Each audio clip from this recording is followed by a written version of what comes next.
23 years of civil war in northern Uganda and in border regions of neighboring countries such as Sudan, the Democratic Republic of Congo, and to a lesser extent the Central African Republic, and no one quite seems to know how to get rid of the Lord's Resistance Army, the Ugandan rebel group led by one Joseph Kony.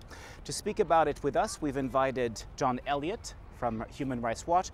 John, how come no one has been able to get rid of the Lord's Resistance Army after all these years, and in spite of the apparent determination of the Ugandan and other militaries to fight against them?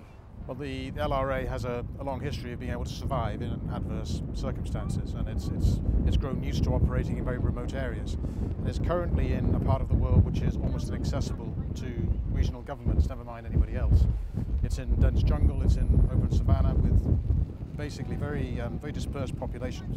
So it's difficult to track down, and it's adept at surviving in those conditions. And of course the armies of the concerned countries, we're talking among others about the armies of Uganda, Democratic Republic of Congo, don't necessarily have the equipment, they don't necessarily have the manpower to get to the LRA and wipe it out, right? That's correct. They have leadership, command and control, logistical, other problems. And the Ugandan army claimed to be trying to deal with the LRA for some years when the insurgency was in northern Uganda without much success. Now that the LRA is in Congo, in very remote areas, it's even more difficult.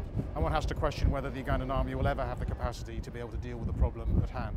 And that in spite of the support of the United States. In fact, the United States was involved in training Ugandan armed forces, even lent logistical support to a joint Ugandan-Sudanese operation a little while back, and that didn't bring the expected success, now did it? It didn't really. This was sort of December 2008, and we saw at the time horrific LRA retaliation in Congo, where over 800 people were butchered in a very short space of time. 800? Over 800, and we reported that in our report entitled Christmas Massacres in December 2008.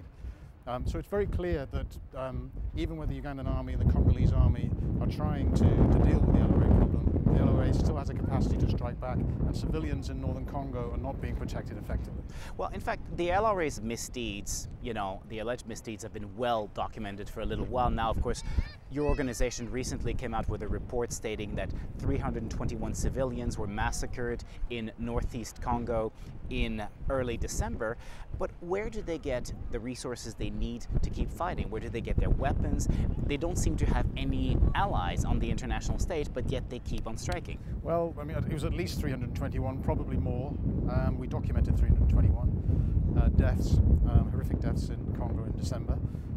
Over 250 abducted by the LRA, and that gives you a clue really as to how they operate.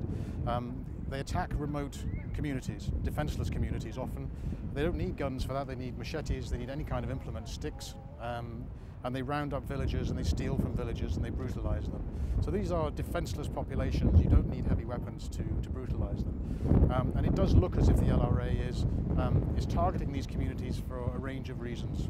To feed themselves, again, that's how to survive, to abduct more children into their ranks, also to brutalize and terrorize local people, to dissuade them from cooperating with the Congolese army, the United Nations, and the Ugandan army. And are they successful in dissuading said communities? Well, of course, if your community is going to be targeted and you see families and schools and so on wiped out, it's going to make you very hesitant. And that's why we've been calling for a much clearer, much more targeted policy of civilian protection in northern Uganda first and foremost.